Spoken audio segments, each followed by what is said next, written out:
I spent a fair bit of time at university. I was there for 10 years. And when I went in to university, I didn't know what I wanted to do. And I started to do a lot of research online and looking at who the big companies were, all around the world and in Australia in particular. And I stumbled across this company called Wesfarmers. And everyone, I'm sure, is familiar with Wesfarmers. And I looked at the board and I saw Mike Chaney there, or the CEO at the time. And there was a statement underneath him which said logical incrementalism. Me sort of being a bit of an engineer or wanting to be an engineer, this really resonated with me. And their whole philosophy was around taking logical steps forward in their strategy. So a very top-down strategy for their business, weighing up all the options and then going, this is the direction we're going to head in. And that really resonated with me. And I ended up going in and doing engineering. And 10 years later, I came out into the workforce and the whole world had changed. And it was no longer about logical incrementalism. Companies were being destroyed left, right and centre and being disrupted in almost every single industry. It was more about agility, and it was no longer about, is our strategy working and are we taking logical steps forward? It was more about, can we even stay relevant? What's going to come at us that we don't even know actually exists? And I've got a couple of points I can make here. I've just sent a text message to myself. I'm not reading text during the talk, but I'll just read a couple out to you. The development of mobile phones will follow a similar path to that followed by PCs, said Nokia's Chief Strategy Officer, Anssi Van Jockey. Even with the Mac, Apple attracted a lot of attention at first, but they have remained a niche manufacturer. That will be their role in mobile phones. Or this one.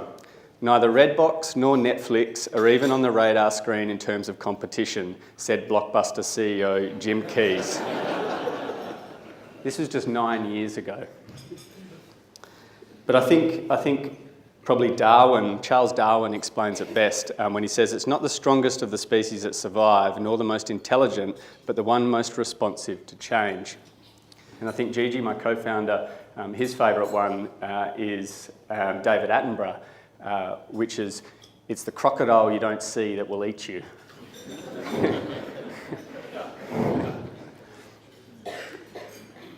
That's qualitatively, but quantitatively, how about this? In the last 15 years, 52% of the Fortune 500 companies have disappeared. Half a century ago, the average lifespan of a Fortune 500 company was 75 years. So lifespans are shrinking at a rapid rate and continuing to decrease. This stat was actually 3 years ago. So if in the next 10 years, half of the businesses in this room won't exist anymore. That's how fast things are being creatively destroyed.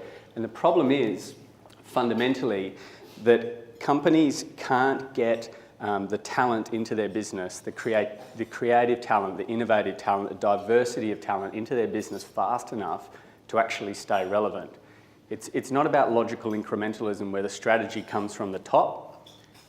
It's now about emergent leadership where the best ideas really filter up from the bottom. Google, Larry Page and Sergey Brin didn't come up with the way of monetising Google AdWords with an auction site. That came from within the business, and it's just one of the biggest money printing machines in the world today, bigger than some economies. It's not about logical incrementalism. So how do you get people in there fast enough? I think PwC put this quite nicely where they say the business world is in the midst of fundamental change, and in the next decade, the ability of organisations to manage their global talent efficiently will mark the difference between success and failure. So they recognise that basically it's the influx of talent or the flow of talent into your business which is going to mark the difference between success and failure. Sounds pretty logical, right? The problem is time to actually hire people is getting longer. So as a bit of a crash course on recruitment, the way the world recruits is they have teams inside their business, normally one recruiter for every 50 hires that your company does every year. And when someone leaves, you post an ad and you react to the fact that someone has left, and then you start trying to find a replacement for that. 5 years ago, that took around a month on average across Australia to find that replacement. 5 years later, it's more than 2 months. So you can see the problem that the world as a whole is facing. In a time where companies need to be more agile, we're actually becoming less agile. This is a breakdown of the costs of this reactive recruitment cycle. So in Australia, on average, 16% of your workforce will leave every single year. In a retail industry, that's a lot higher. In a legal industry, that's a lot lower, but on average, it's about 16%. And this is the rough breakdown in cost. So it costs $300 to put an advert up. It costs $5,700 dealing with the aftermath of that advert. So 5 years ago, the average applicants to a job ad was around 50 people. Today, it's 119. As the internet becomes more prolific at spreading those job ads, much wider than they used to be. And so this advertise, apply, review, reject, repeat, 16% of your workforce over and over again, $6,000 per hire is the cost of recruitment. But the real hidden cost is the fact that you have 16% holes in your business for 2 months every single year. And if you take your total revenue in your business and you divide it by your workforce, you know what your productivity of a single person in your business is. So you can see there's a massive handbrake or a productivity gap in pretty much every single workforce, and that's widening consistently. So that's a micro view. On a macro view, if you look at the US and you times that cost by all the hires they're doing in the US every year, it's $400 billion a year is spent on this reactive recruitment process. And less than 1% of that spend is on technology. 99% is spent on people. Any mature market that's been disrupted by technology, technology will account for around 15% of the total market spend, whether it's logistics or transport, hospitality. So you can see two things. A, it's an enormous market, and B, it hasn't been disrupted yet. In fact, it's getting undisrupted. It's getting more and more inefficient as we go on. And Australia is actually faring the worst. So when you look at productivity in terms of how many bums do you have on the seat, doing the right amount of work and utilising people in order to grow GDP of your company, Australia is actually coming last in multifactor productivity growth. So when you compare us to the G8 and New Zealand, we're actually, it's like a self-imposed handicap in this race to the digital economy. And so we've really got to fix this problem in Australia and turn it around so we're actually becoming a productive nation and moving more into a digital economy as fast as we can. Otherwise, it'll be a lot more than 52% of our companies that won't exist in the next 10 years. You can see Amazon already moving into Australia. A lot of our exports are going to go up in price with China's demand for our produce going up. So that's just going to be squeezing the retailers. That's just one single industry. McKinsey think that the opportunity to increase gross domestic product is quite enormous just through making more fluid flow of talent into businesses. So even just trying to get a roughly 10% improvement in how fast we get talent into businesses, they believe will unlock about $2.7 trillion in GDP growth globally. It's about $40 billion in GDP growth in Australia alone. And I'll run through some case studies of how we're doing this a little bit later in the talk. So I guess the million or the $40 billion question for Australia is, how do you become agile and actually stay relevant in the next 10 years? I'm going to digress a little bit a second and look at two technology companies that undoubtedly are disrupting their markets. And I'm going to draw some analogies between the two. So the first one is Uber. Now, Uber's in a lot of hot water at the moment for their HR practices, so it's a bit odd that a HR technology company is actually using Uber as an example, but this example is really about their technology at their core and how they focus on their users. Uber now has 3 times the rides in San Francisco compared to the entire taxi industry there. Airbnb is now the biggest lodgings provider on earth. They don't own any property. Uber doesn't own any cars. So what's the common thread between these two, other than they're in my presentation this morning?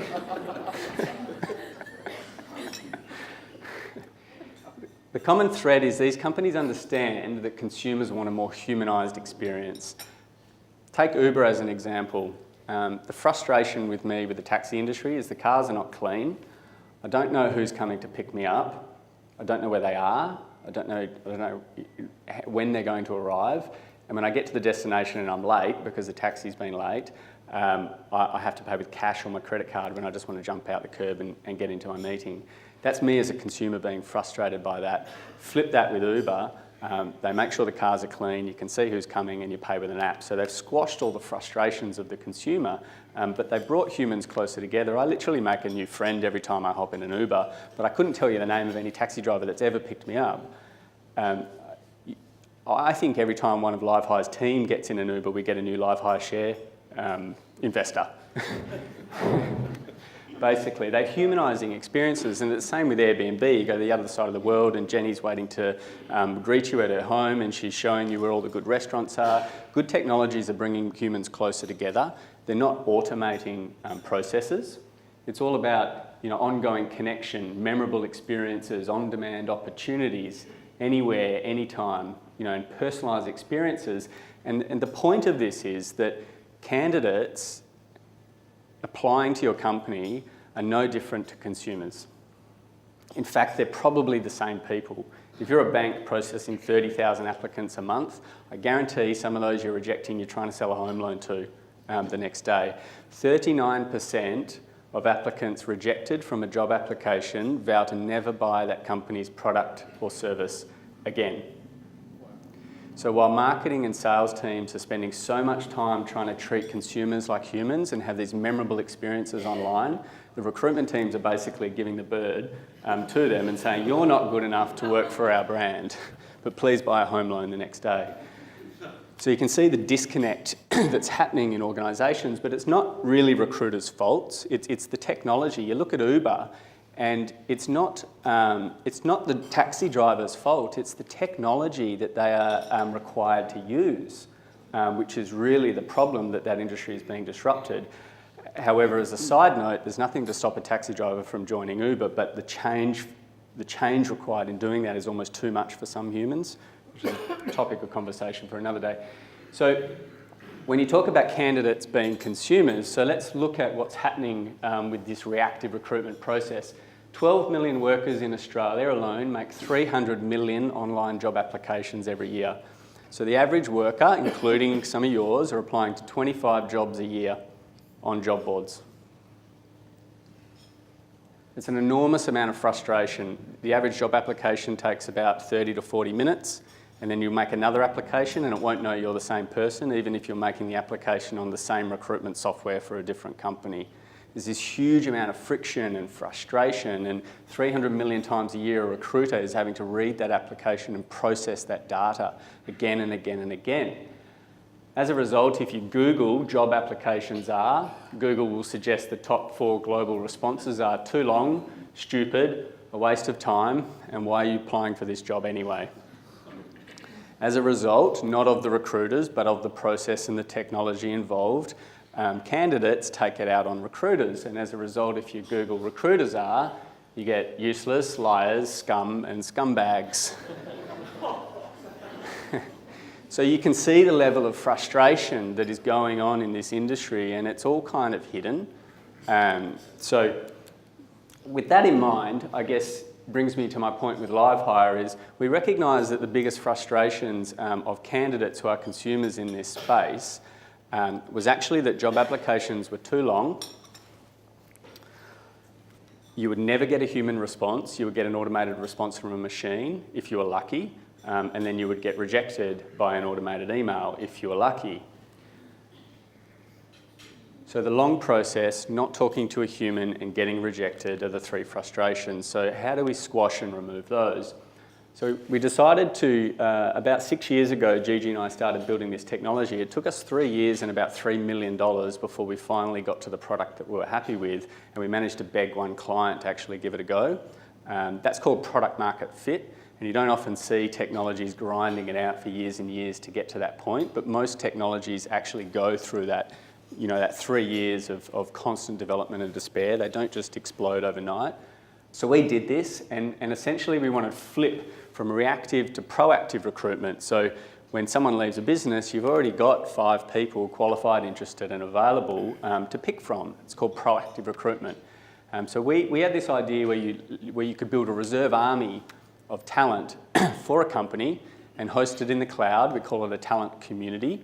And those companies would be able to broadcast the web address or the link or market it anywhere online. So Snapchat, Twitter, Instagram, LinkedIn, Facebook, email signatures of your staff, referrals.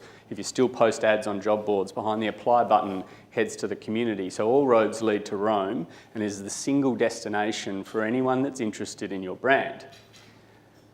They don't have to go through a lengthy job application process. They take 2 minutes to create one profile, and they're effectively giving their data in a communication channel to their mobile phone to the hiring managers inside your company.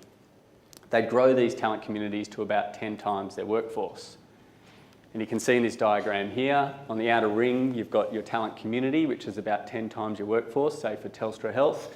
The inner ring is the qualified people. So we have artificial intelligence, which sort people into different talent pools against every role in your business. So you basically have an org chart of talent pools ready to go on demand. And that's where all the conversations are happening through text message, because that's how humans communicate, not through email. If you look at my phone, you probably can't see it, but I'm going to hold it up. I've got one unread text message. I've got 9,436 unread emails. Sorry, Mike Fitler, that the email you sent me is probably sitting on. It's one of those.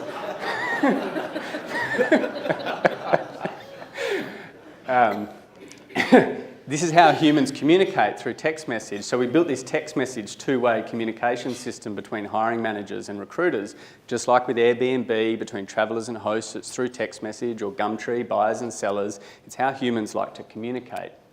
Most importantly though, for the candidate that's creating their profile in all of this data, they can then choose with one click to give that data privately to any other company and join their talent community privately. So only they know the talent communities that they're on, and only the companies can see who are inside their talent communities. So it's like this shared ecosystem where the data on candidates stays live for everybody.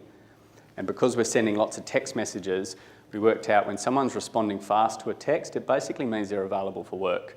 If they're taking half a day to respond to a hiring manager, they're probably not available for work. So we managed to build this ecosystem where the data stayed live, and based on response times to communications, we would float people to the top of all their talent communities they've joined if they're responding fast just to one communication. So we're able to let companies know who was available in their pools without having to advertise. And thus you negate all that $5,700 of processing applicants. So looking at a couple of examples, I really like this one because this is the first company that actually took a punt on LiveHire. This was 3 years ago. It was an oil and gas company, Ertech, about 1,200 employees. Within about 3 months of launching their talent community, I'm going to come around here because I'm 60% reduction in their time to hire from 35 to 14 days. It's now down to about 8 days, and the rest of that is in medicals. So they've effectively have talent on demand now. In the first year, they saved $1.4 million in HR operational expense. And the 12-month retention rate of their staff, because they were no longer processing applicants all the time, they were spending time focusing on the quality of hire, the 12-month retention rate of their staff from 38% to more than 80%. So they're getting really quality talent into their business, which is aligned to their culture. Ertech continued to grow through the mining slump. They expanded, acquired businesses across Australia. They're now in an enormously good position now that the market is turning around again, and this is because they were incredibly productive with good flow of talent into their business. Take Roy Hill, more recently, one of the biggest private mining companies in Australia, launched a talent community about a month ago. Within 7 days of contract signing, their platform was live. Most HR technology takes about 6 months to implement and deploy. We spent 3 years building this technology to be scalable so it could actually just pop up and be live for a company within 24 hours. The fastest one we've done is Reece across Australia. In 30 minutes of contract signing, they were up and talking to talent. So this speaks to the scalability of good technology. Roy Hill data is updating on their candidates inside their talent community around 2,000 times a minute. This is because these candidates are sitting on other talent communities of Ertech and other companies as well, and the data is just staying live in the cloud. And most importantly, the median response time to text message with all of their candidates is 90 seconds. And this is a quote from John Bowker. The speed, response rate and human interaction with talent was something we had never previously experienced using traditional recruitment software. We could view recruiter comments in real time as soon as someone else was entering information into a candidate profile, and conversations with candidates were also initiated in real time. So this is live. Another example, Telstra Health. Telstra Health is a really interesting one. That's their bet on trying to fill the $4 billion hole that's going to be in their revenue due to a lot of the regulatory changes. They're the biggest digital health company in Australia now, everything from patient cancer records in the cloud to booking your next doctor appointment. That's Telstra Health. The Telstra Career Centre, the big monolith that is Telstra, have 140 people inside their career centre, and on average they're placing 50 people a year per recruiter. They've broken away from that, and Telstra Health has one recruiter on a run rate of 220 hires a year. So 4 times the hiring productivity. What's most interesting about Telstra Health is this is in the IT sector, so software engineers, architects, infrastructure engineers, data analysts. They have a perfect 50-50 gender diversity split in their hiring, which is pretty much unheard of in the industry, and I'll talk a little bit about that in a second, around humanising the experience. And lastly, probably one of my favourite examples is General Pants. General Pants, 50 stores across Australia, iconic fashion retailer, about 1,300 staff, hires 600 people a year. Their average time to hire has gone from about 30 days down to around 2 days across the 600 hires. When you add that up, that extra month over 600 hires a year, it's equivalent to about 42 years of one person working inside that business condensed into 1 year. Even if that person is selling another $50 in net profit in clothes per day, that's worth about $750,000 in productivity growth to General Pants per year. And so this is what I'm speaking about in terms of the shrinking that time to hire and getting that talent on demand and in your business and selling and growing that gross domestic product. The good quote by Michelle Farrer-Eagles is, I've worked with numerous HR tech so-called solutions throughout my career, and never have they been as seamless as this experience. In 4 weeks, we've just proved that if you engage with people in the right way, talent is there. So we're now doing this 10 times return on investment across pretty much every industry and company size. And we continue to launch more and more and more talent communities and really flip the whole economy from reactive to proactive recruitment. The revenue model really for LiveHire, a lot of people are generally interested in this by this point in the presentation, is we host data live in the cloud, so that's what we charge for. We don't charge for hiring or anything like that. Companies that grow talent communities big pay more. Little companies with small talent communities pay less.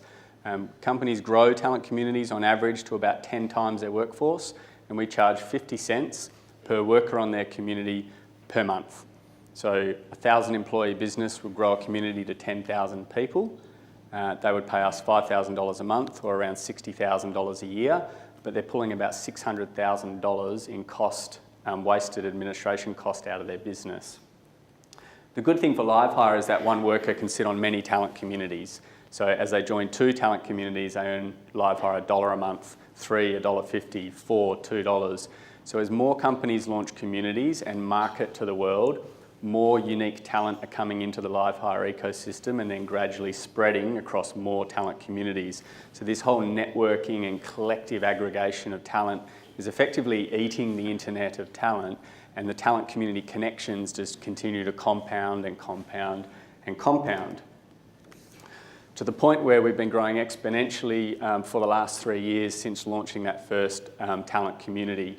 So talent community connections have been growing roughly 20 to 30% quarter on quarter, which is doubling to tripling the size of the ecosystem every single year. And so this is a true ecosystem like Airbnb that just once it starts to snowball, it can't really stop because it's a self-perpetuating thing. More companies join and launch communities because their competitors are hiring in 2 days, not in 2 months. And so the cycle just continues. Looking at the other side of the equation, that was workers that I just showed you. So workers now, we're close to managing the current and future workforce of about 4% of Australia now and doubling to tripling every year. We're at 10% in retail. This is the companies and the individual recruiter growth on the platform since launching. So you can see again, there's around doubling to tripling of the companies and recruiters signing up. So it's really exponential growth, and it's just starting to hit that really exciting kind of hockey stick growth curve. But the important thing about this, when I show you the workers and the companies, is this is life. So this is a human being at each end of the connection, and LiveHire doesn't own any people and it doesn't own any companies or databases. It's just the fabric in between that allows two people to have a meaningful relationship together. One of the most exciting things though is since inception, females have been the early adopters of talent community solutions. So this is females as candidates and workers. Harvard did a really interesting study several years ago where they showed that females won't apply to a job ad unless they fit 100% of the job brief, whereas men will apply to a job ad when they fit 60% of the job brief. We actually kind of don't care if we don't have the skills, we just think we'll have a crack at it anyway. This is a big issue with reactive recruitment, is getting diversity of talent into your business. McKinsey again have highlighted that having a gender diverse workforce will add about 20 trillion to global GDP, so 10 times the amount of just getting more fluid talent into your business. If you look at Harvard, Forbes, World Economic Forum, Inc. or McKinsey, they'll all tell you that the top 3 talent concerns of CEOs is finding the right talent, diversity of talent, and mobility of talent within their organisation. And so what we've found is that with talent communities, by reducing those barriers around the job application process, we've actually solved the problem for females far greater than what we've solved for males. And as a result, the early adopters to the platform have been females. And this is why when I say Telstra Health are attracting 50-50 diversity split into an IT industry, this is the reason why. So we're managing current and future workforce of about 4% of Australia at the moment and doubling to tripling year on year. So it's not inconceivable that in 4 to 5 years' time we're at 70% of the workforce of Australia. At that point in time, it's $1 billion a year revenue ecosystem in Australia alone, with around 7 million workers sitting on about 30 talent communities each, generating around 210 million talent community connections. Times by 50 cents is 100 million a month revenue, or about 1.2 billion a year. Most importantly though, this is empowering around $40 billion in GDP growth in Australia. And this is the important piece, is just making the Australian economy multifactor productivity growth, putting us ahead of the G8, not coming behind and lagging. So that's Australia. On a global scale, where have we started to evolve to in the last sort of 6 months? Well, the interesting thing for those that aren't sort of as deep in recruitment as what we are, is 60% of corporates of the world do their own recruitment. So they have their own recruitment team sitting inside their business. As I said, 1 recruiter for every 50 hires a year. 40% of the corporates of the world have their own teams inside their business, but that team is owned by another company, and it's run as a managed service. It's called recruitment process outsourcing, and it's one of the biggest and fastest growing markets in the recruitment industry. Jeff Morgan, our chairman, pioneered one of the first RPO models with Johnson & Johnson, and today 40% of corporates of the world use RPO. The top 10 RPO service providers control 90% of that market. So 1/3 of hires globally are run through recruitment process outsourcing firms. If you look at Randstad, the second biggest one in the world, 24 billion euro turnover every single year, their net profit margin is 3.8%. So this speaks to the inefficiency of this industry. And so LiveHire is a really interesting tool, or a productivity tool, for these RPO firms to put into businesses and build communities for companies, branded as those companies and run as a managed service. Pull a lot of inefficiency out of the business and grow their net margin. So we're now aligned with Randstad. We're actually aligned with 4 of the 10 global RPOs. We're not exclusive to anyone, but Randstad are much more progressed in terms of their implementation and relationship with LiveHire. So I'm just running through this as an example. So Randstad, for example, hire 800,000 people a year globally for companies. Within that particular market, they earn 16 billion a year and about 3.8 EBIT margin. They're now testing, so we're working with their digital factory out of Barcelona. So we're learning Spanish at the moment. And they have this global tech and touch strategy where they want to increase their profit margin, globally. That's a big drive for profit growth, and you'll see it in their annual report. So they're testing this in Asia at the moment, and they're looking to scale globally if successful. Their aim is for a 50% increase in their recruitment consultant productivity. That would drive about another 600 million in profit into Randstad if they're successful, which is doubling their EBITDA from 3.8 to about 7.6% across those sectors. So it's about 5 times return on investment for Randstad. We're doing 10 times ROI for our clients on average, so we know this five times is quite conceivable. So they launched a month ago in Singapore, and qualitatively these are the results so far. So we've not really talked a lot about this at the moment. We will release the quantitative results soon to the market, but qualitatively they have near perfect diversity split in finance industry. They have 30,000 talent community now of finance professionals in Singapore within 1 month, 50-50 gender diversity split. They did this through refreshing past applicant databases, 5 years of past applicant databases they invited to LiveHire, and 20% of those people clicked and joined and created a profile within a month. This is a really high conversion rate on an invite from 5 years ago of applying to a company, and it speaks to the technology that they're using with LiveHire. Most importantly, 1,000 of those people that have joined are finance directors and CFOs, so the direct clients of Randstad. So they're now reverse marketing in their talent community to actually, potentially launch and grow branded talent communities for these companies. And importantly, the Net Promoter Score, which you can see the little jelly bean people, is hovering around the 8 mark. That's incredibly high. So candidates joining their talent community and going through the process are rating at an 8 on an NPS, which is basically one of the highest you can get, and it means that they're happy to talk about it to other people and refer it to other people that they respect it so much. And if you look at the quote in the annual report for Randstad, it says, "Productivity improvements are key to achieving our profitability targets. We aim to focus on achieving greater efficiencies across the organisation, mainly through better execution based on field steering and the implementation of the right delivery models for our clients." For LiveHire, this is about a 20 million talent community connection alliance globally, once we get this right for Randstad. And there's another 9 of these global RPO providers. So it's an enormous opportunity that we're pursuing very focused and very hard. All up globally, we think it's around a $20 billion total addressable market. And that's just talent community connections. So that's really just plugging in the plumbing into every business and managing the flow of talent, really like fresh water into businesses. And so we can't, we've started this snowball and we can't really stop it. We've just got to keep building and growing the team and growing faster and faster, because the opportunity really is to, we believe, is to create one of the biggest tech companies in one of the biggest industries in the world. If you add up everyone's salary, employment is the biggest industry in the world. Everybody pretty much needs a job and contribute to economic productivity. So the opportunity here is truly to be one of the big tech giants of the world.